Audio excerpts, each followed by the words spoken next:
I have this desire to help people. They ask me a lot of questions, and I feel like that's great. I want to be that person. I like to educate people and help them learn their business and grow their business, and that's what I'm here for. I'm Melissa Orth, and I'm a part of the Client Accounting Services team. I help with business development, help with bringing in prospects, interviewing them, getting to know their scope of their services, and then put a fee together and talk with them and onboarding them with our Client Accounting Services team.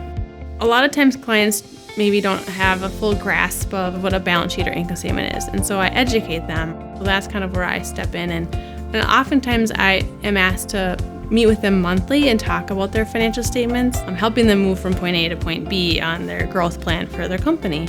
I enjoy watching clients have this light bulb moment where they understand what I'm talking about and it just clicks for them. That's what I enjoy. They see me as someone that they can reach out to all the time and ask questions and build a relationship off of that.